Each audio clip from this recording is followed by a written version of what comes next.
Bismillahirrahmanirrahim. Assalamualaikum warahmatullahi wabarakatuh. Sampurasun.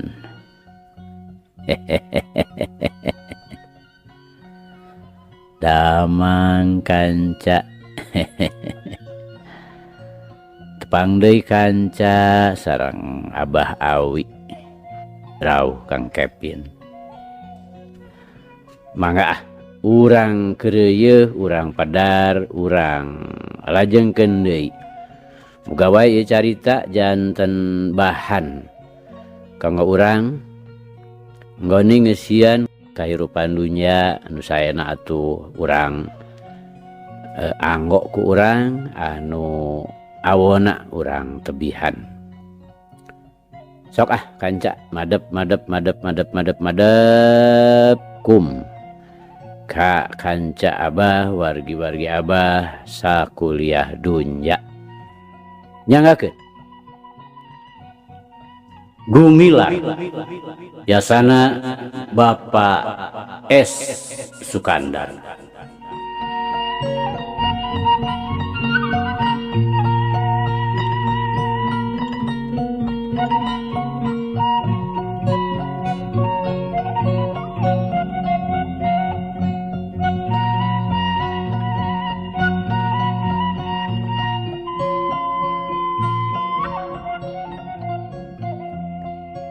Kamari teh kanca parantos dugi ka rek ngajugjug guruna oge rek nyaluuh menta tulung pikeun nyampurnakeun si belang salah sahiji musuhna anu hese diragragkeunana.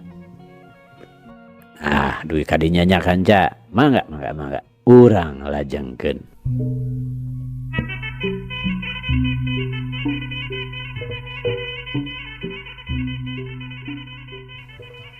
Kanca dangu mun si Gobang keur lumaku rek nyaluuh kanu jadi guruna. Gumilar mah harita teh keur aya di imahna Aki Sidik sila meneko nyang hareupan pribumi nu ngahaja ngajakan ngadongeng. Geus lila Aki Sidik teh ari ngadenge beja mah yen dikontrak cenah ayeuna teh muncul hiji jelema nu disebutna si Belang. Nu tindak tandukna jadi pamujian balarea. Antaran lain sakali dua kali manehna ngalakukeun tutulung ngabelaan rahayat dina keur pinanggih jeung kararepet. Babakuna dina nyang hareupan kagangasan si Gobang sabaturna anu jadi ulon-ulona tuan kawasa. Nyaeta bangsa nu ngajajah zaman harita di lemah cai urang. Mimitina mah Aki Sidik teh teu barang openan ieu. Lantaran cek pamikirna memang wajar oge lamun seug aya jelema nu wani tandang sanajan bari susulumputan. Rahayat leutik teh geus kacida teuing ngarandapan tekenan-tekenan batin nu dilantarankeun ku kalakuanana si Gobang. Memang syariatna mah buruh-buruh kontrakan siga nu sarenang pisan hirupna. Bayaran meunang beas katut kaperluan sapopoe disadiakeun ti jero nganjuk-nganjuk bae mah. Atuh hiburan kenang penca atawa oge jeung ronggeng sagala diayakeun. Tapi ari jero-jeroanana mah teu beda we tinu hirup aya dina congo pedang. Kuli-kuli kontrak teh asa dikakaya pisan. Teu kaop elat ngahormat, poho nyuplak dudukuy, atawa seug kapanggih keur make sendal atawa tarumpah. Geus lain dikieuna deui. Tuan kawasa ngambekna teh ditungtungan ku sapatu. Geus tangtu bakal ngagetruk kana cungcurungan. Jaba dicarekan lak-lak dasar. Lain ngan saukur semat kitu bae. Tapi ditambah deh ku tajong jeung tampiling si Gobang sabaturna nu hayang kapake kudu nunganana.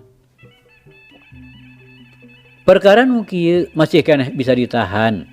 Sanajan bari mereketkeun maneh. Tapi aya hiji hal nu kacida pisan mata kukurayeun bulu punuk.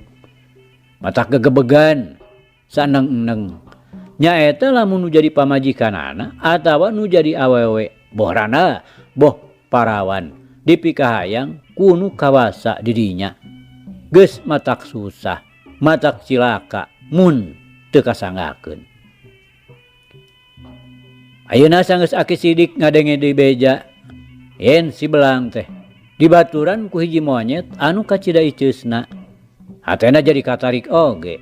Omo sanggeus kanyahoan mah. Coreng deket-deket anak talus. Jelema nu salilana diaromongkeun jadi sabiwir hiji teh tayalian ti wijana pisan. Sasat incu kukutna jeung muridna pisan. Ieu sababna.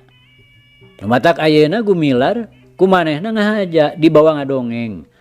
Pang-pang nama hayang neuleuman nepi ka tingkat mana pangartina sarta pangabisana gumilar teh. Lantaran cik pamikirna perkara nu ayeuna keur disanghareupan teh lain pagawean bantrak-bantrakeun. Sasat ngalawanan hiji kakawasaan nu taya wates wangeunna. Ulah boro-boro rakyat biasa.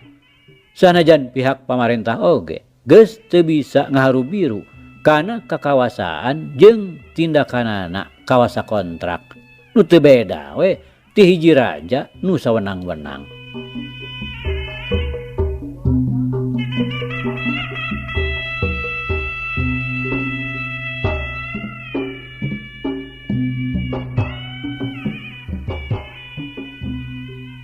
Jana, wijana. Aki teh kacida ngarasa bungahna ku ayana tindakan hidup anu sakitu mulyana. Memang dina perkara bumela karaheat leutik teh kudu ngalawan hiji kakawasaan nu kacida dolimna. Lain ngan saukur matak nimbulkeun bahan pamujian batur. Batur jenuk balarea bae. Tapi ieu teh geus pasti hiji pagawean nu dipirido ku pangeran. Lantaran hidup teh sasat boga maksud rek nanjeurkeun keadilan jeung bebeneran. Ngabasmi hiji kaum nu sawenang-wenang. Ceuk Aki Sidik bari panonna teu lesot neuteup beungeut gumilar nu meneko hareupeunana. Tapi ujang Aki Sidik nuluykeun caritaanana. Disagigireun Aki ngarasa bungah teh. Oge Aki ngarasa hariwang nu lain lumayan. Lantaran di henteu-henteu oge hidup teh ngalawan hiji kakawasaan nu teu bisa dianggap enteng. Kawasa kontrak teh ujang lain leutik-leutik kakawasaan. Lamun manehna minta bantuan ka nagara pikeun numpes tindakan-tindakan nu dilakukeun ku ujang, pasti ka dieu bakal datang kumpeni sababaraha tambur. Urang geteng pakarangna. Reg Aki Sidik ngaraneg kop kana cangkir seng tur nyician cai teh haneut. Regot nguyupkeun teh. Sumuhun abdi oge Aki gaduh emutan. Mun emutan kitu nanging nyaeta Aki ari ninggal-ninggal teuing mah kana saniskara kajahatan anu sasatna napel dina bibir panon. Hate teh teu kiat Aki. Upami emut kana cariosan Aki mah. Kumaha tingkat imana hiji jalmi mun seug ngantep mangrupi kajahatan nu dilakukeun ku jalmi-jalmi nu taya ras-rasan kamanusaan. Walon gumilar tandes. Memang kitu kuduna ujang. Salaku mukmin sajati, urang teh ulah boga sikap mangsa bodoh. Ngan nu dipake paur teh ku kasalametan ujang pribadi. Hariwang dina ngayonanana. Temahna hidup teh teu nemu jeung bobor karahayuan. Aki sidik netep deudeuh ka Gumilar siga nu menta kayakinanna. Nya teu sawios Aki. Margi abdi kikian teh tos gilig moal ngoretkeun nyawa asal kanggo nanjeurkeun keadilan sareng bebeneran. Oge abdi teh Aki nu mawiwantun nentang kana tindakan sawenang-wenang tuan kawasa. Sanes pisan umangkeuh pedah luhur elmu jembar pangabisa. Mung ieu mah samata-mata emut kana kawajiban jalmi mukmin anu sakedahna ngajalankeun amal ma'ruf nahi munkar. Alus satuju jang. Tapi parandena kitu pikeun meureupkeun mah urang teh kudu boga tutungkusan.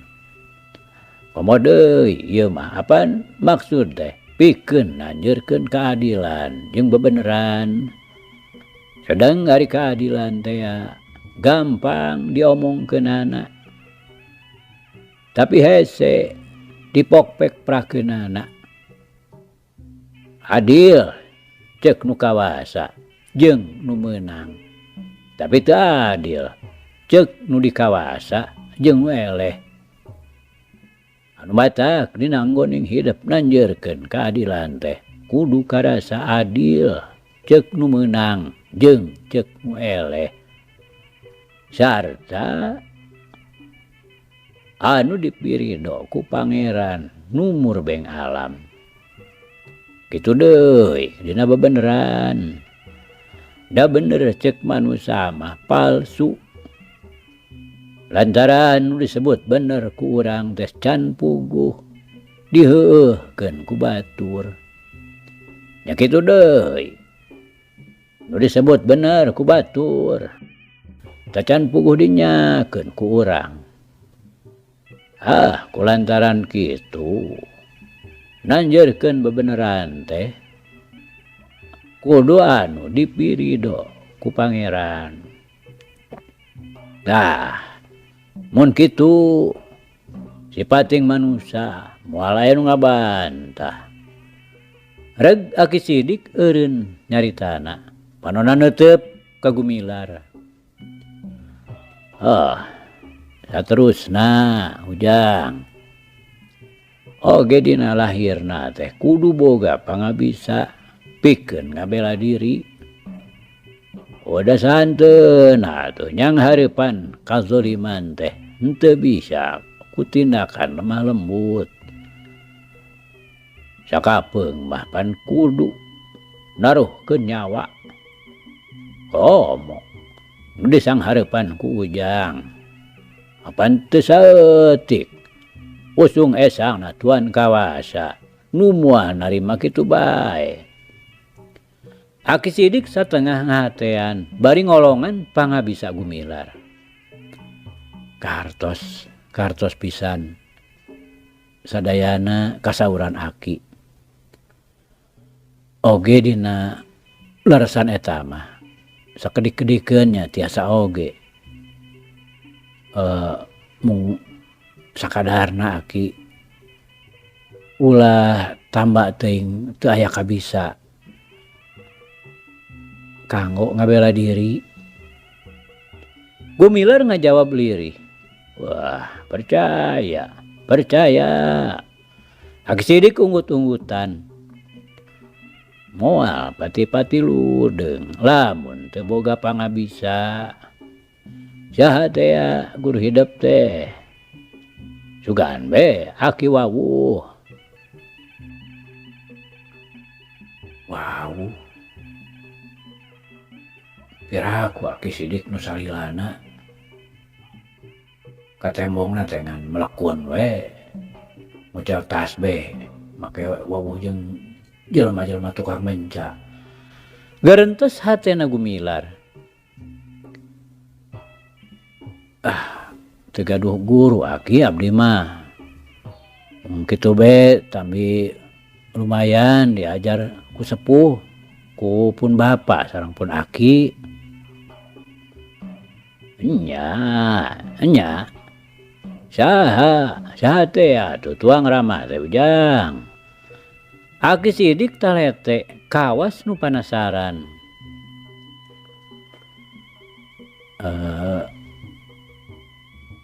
Abah Parta aki. Oh, hari tuang eyang. Aki engkong. Teu kenal geuning ujang. Aki sidik ngahulang. Aya deui aki ramana pun bapak. Aki empi jenenganana teh. Aki empi. Aki sidik mani kerung. Kawas keur aya nu diinget-inget. Sumuhun aki empi atanapi aki salhapi. Ayeuna linggihna teh di Cipacing. Ke. Lain salhapi nu baheula ngumbara di Garut kitu. Aki sidik beuki kerung. Sanes di Garut saur aki empi mah nanging di Cicapar. Gumilar ngajelaskeun. Oh, nya di Garut. Cicapar teh Garut keneh panujang. Aki sidik ngadadak marah mai. Cek. Nempo sageprakan mah warahan salhapi teh. Rek ngilikan we jurusna. Oh, sugan we bener. Salhapi batur saguru aki baheula. Ai. Baru ngarti kana urusan diurus sagala. Piraku asana teh. Jeung batur saguru deui. Nilik rupana mah asa pamohala naker. Gumilar ngagerentes deui di jero hatena. Pang-pangna mah ngarasa kaget. Tapi kakagetna teh ngan ukur di jero hate. Daluarna mah estu taya parobahan naon-naon. Bisinya aki sidik teh batur saguruna akina. Apan cek paribasa oge. Leuwih jero beunang diteuleuman. Hate jelema mah sanajan deat oge henteu kakobet. Urang di dapur gara jang supaya lega. Aki sidik ngajakan pindah. Gumilar teu kaleket jeung we manehna nangtung nuturkeun aki sidik ka tukang. Sadatang-datang teh dar we Gumilar nembongkeun pangabisana. Sageprakan oge ku aki sidik geus kajudi. Yen bener nu ngajar main pol teh salhapi babaturan saguru manehna baheula. Wah, teu salah deui ujang. Aki hidup teh babaturan aki baheula. Namleg pisan gerakan hidup dina pamonyet. Teu beda we ti gerakan salhapi. Oge dina Cimandebuhun. Ceuk aki sidik terus noroweco. Nyaksian Gumilar anu keur hut-het nembongkeun pamonyet jeung Cimandebuhun. Wah, halus ujang. Bener. Tah kitu tah. Duh, bahaya tah. Cabok pamonyet teh teu beda we ti cabok salhapi.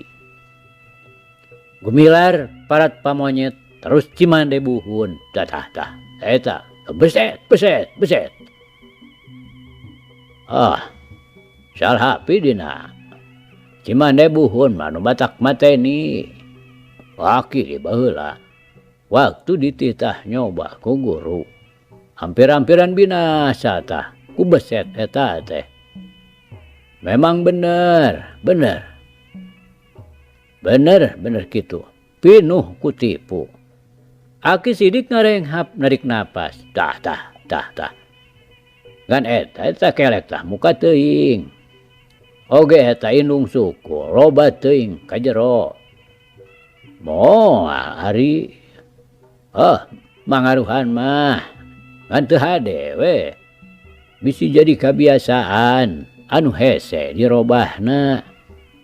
Aki sidik menerkeun gerakanana Gumilar nu dianggapna kurang sampurna.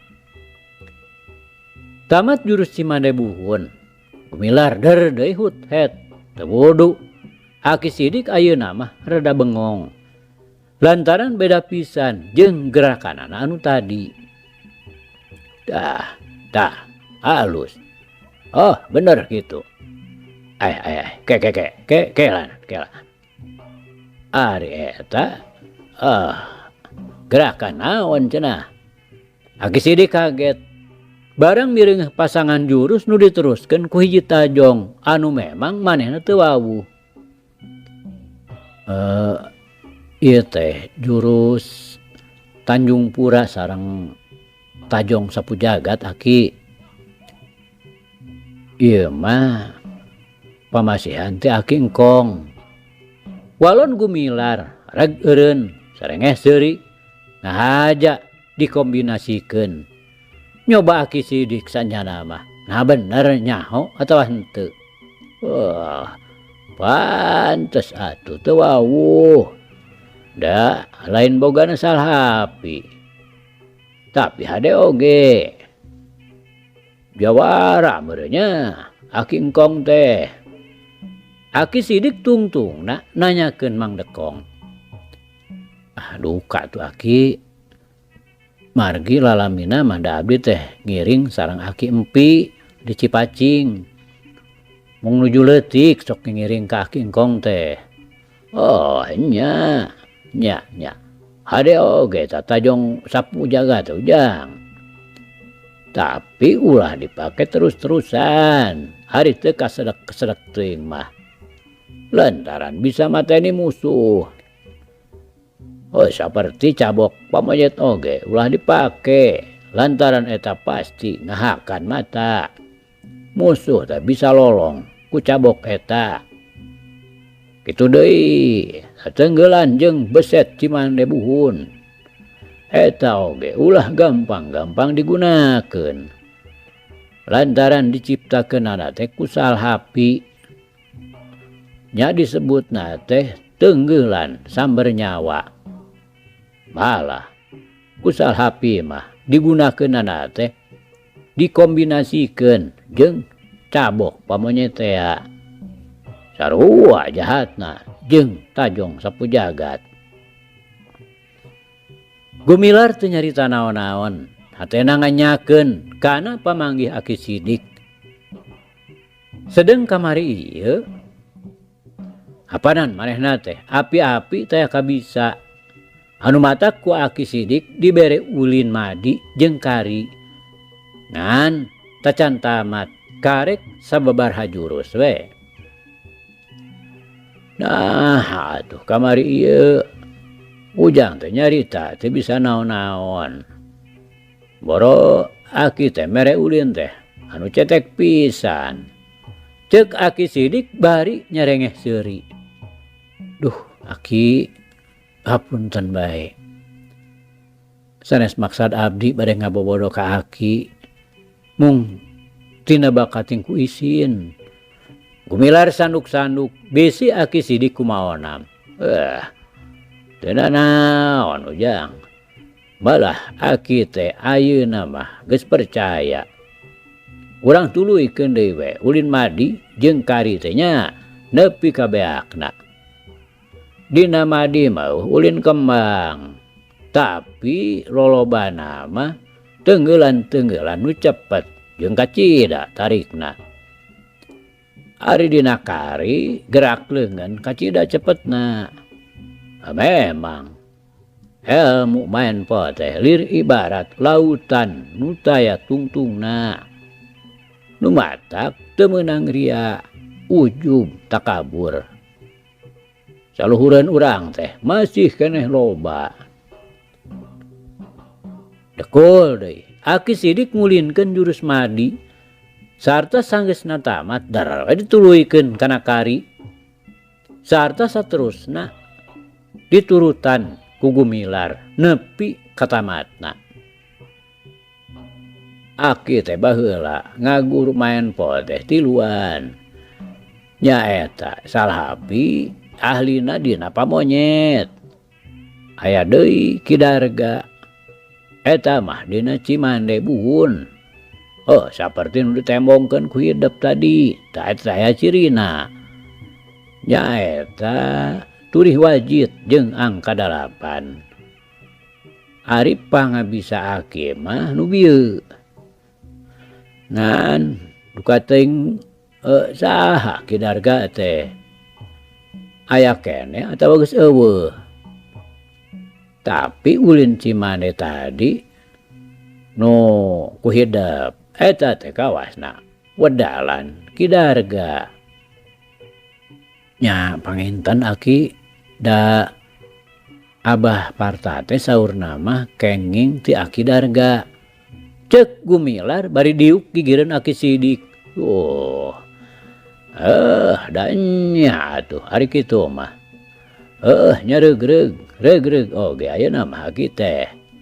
Ngan omat Aki mepelingan. Dina nggoning hideep ngabasmi kajahatan teh. Omat ulah nepi ka bisa katumpakan ku nafsu. Sing ingat kana tujuan mimiti ngabela kaum leutik tina panganiayaan jalma-jalma dolim. Teu ngandung harti yen urang teh kudu sawenang-wenang ngocorkeun getih nyebarkeun pati manusa. Anu antukna urang sorangan bakal ti deuha. Lantaran ngalak patina manusa teh henteu gagabah. Eta mah aya dina wewenang pangeran.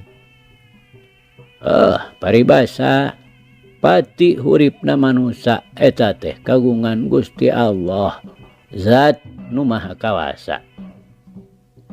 Jadi sakumaha ceuk maksud tadi? Hideep teh rek ngabasmi kajahatan, lain rek ngabasmi jelemana. Sabisa-bisa jelema jahat teh kudu diinsapkeun. Cina ngarti sarta ngarasa yen peta kitu teh kacida salahna. Anu tungtungna heg bisa babalik pikir. Lantaran lamun urang teu bisa ngadalikeun nafsu. Dina prungna urang ngabasmi kajahatan teh engkena teh pasti bakal mengpar tina tetekon bebeneran. Ngocorkeun getih jadi kebiasaan. Mateni manusa jadi kangeuneunahan. Tungtungna urang teh jadi jalma jahil dengki kaniaya. Sok sanajan ditujukeunana malulu ka jalma jahat. Ari jalma jahil teh eta teh geus pasti bakal kakeunaan ku paribasa. Moal tulus jadina jalma utama lamun jahil kapapada jalma. Tegasna jalma jahil mah sok katulah. Rek deui Aki Sidik ngaraneg, bangun aya nu dipikiran. Pok deui. Anu kudu jadi padoman nyaeta tungtunan Kangjeng Nabi Muhammad. Geuning anjeunna mah ka kaum musyrikin nu nyata-nyata ngamusuh sarta nu salilana boga karep rek ngabinasa. Anjeunna mah tara ngadoakeun goreng, malah anggur ngadoakeun ka Gusti Allah.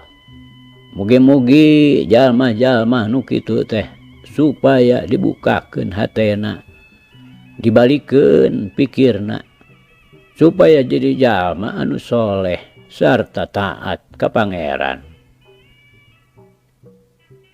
Tapi tobat ujang, aki teh teu pisan mapatahan hidup, teu pisan mapatahan hiber kaheulang atawa mapatahan ngojay kameri. Ngan ieu mah samata-mata kajurung hukanya bongan aki kahidap teh geus teu asa-asa. Akinya na kahidap teh geus asa ka incu pribadi. Komo deui ayeuna mah kanyahoan yen hidap teh incuna kisah hapi dulur sapaguruan aki. Oh nya sarua keneh atuh inco sorangan. Rek deui aki sidik eureun nyaritana. Panonna neuteup ka Gumilar, tetep nu ngandung kanyaah jeung kadeudeuh nu taya wates wangenna. Nyah Gumilar cengkat, prok pateuteup jeung aki sidik. Luk Gumilar tungkul. Kereneng manehna ngajawab, sorana anca semudareuda. Katampi aki, sadayana piwejang aki, ku abdi seja diemutkeun pisan. Mugi-mugi abdi sing tiasa ngajalankeunana oge hatur nuhun kana kawelas aki sareng nini. Sanaos abdi ge tos teu asa kanu sanes, asa ka nini aki pribadi.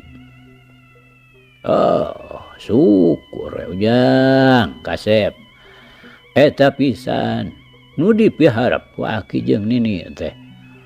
Boh aki, boh nini, di dieu teh sasat nu ngelis, teu sanak teu kadang. Aya oge anak aki lalaki, oh baheula ditinggalkeun. Nu kahirup keneh, duka geus taya di kieuna. Ku aki ditambelarkeun. Walon aki sidik bari ngareret ka lawang panto dapur anu molongo. Saterusna manehna ngahulang salila-lila. Kawas nu jarauh paneneungan.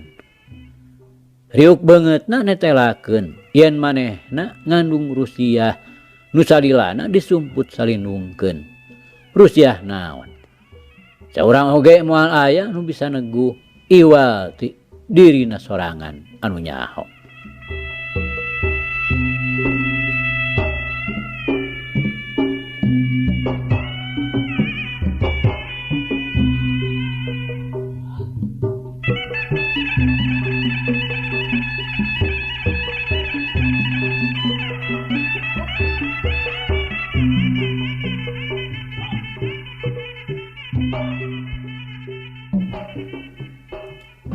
Kanca dangu sadayana, si Gobang keur mendek kowe hareupeun guruna Bah Majid di kampung Cibalieur mah.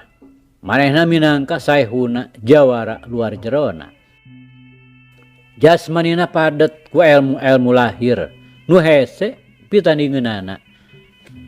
Sedengkeun rohanina geus cukup digembleng ku rupa-rupa ilmu batin nu teu kurang ampuhna. Nu ngajadikeun dirina aya onjoyna lamun ceuk dibandingkeun jeung kailaharan manusia. Geus 2 poe si Gobang ngurihit ka guruna menta dipangmaleskeun ka nyerina. Lantaran dirina ngalakon bisa diragragkeun. Malah pacundang ku hiji jelema andar-andar nu umaku make ngaran si Belang.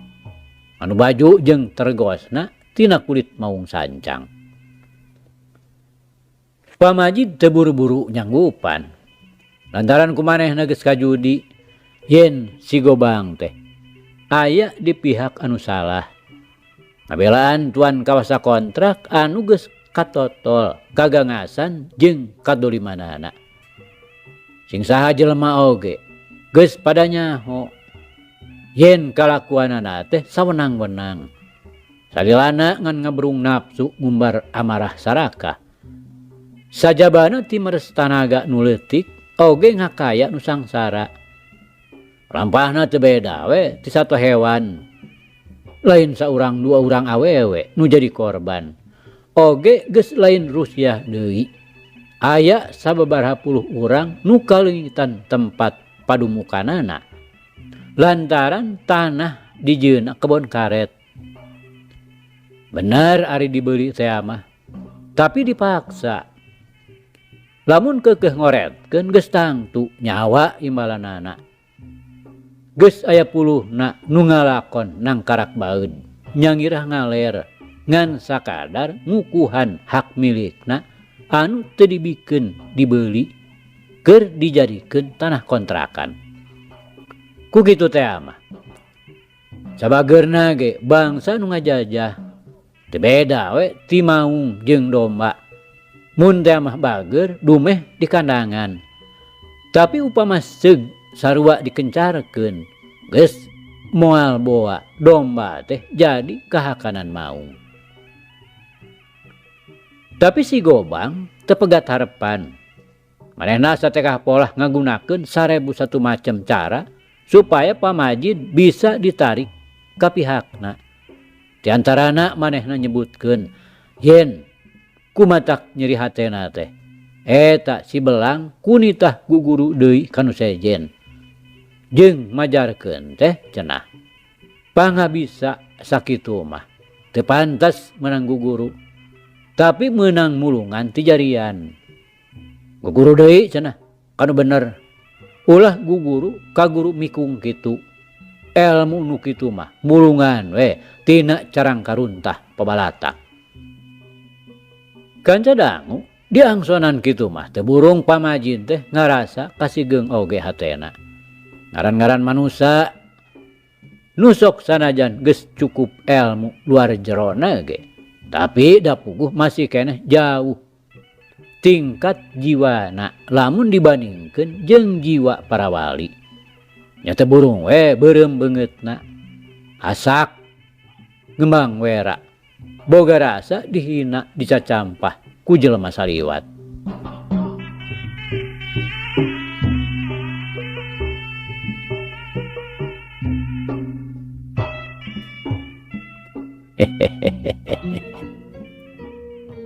Aduh kanca, cak.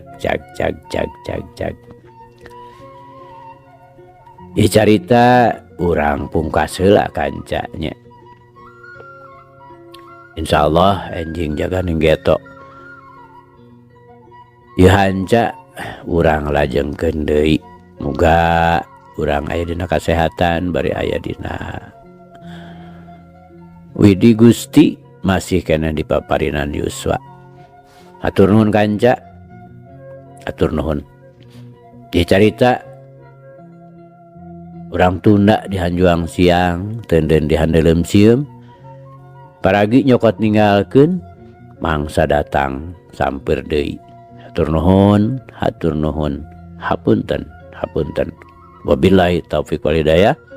Wassalamualaikum warahmatullahi wabarakatuh.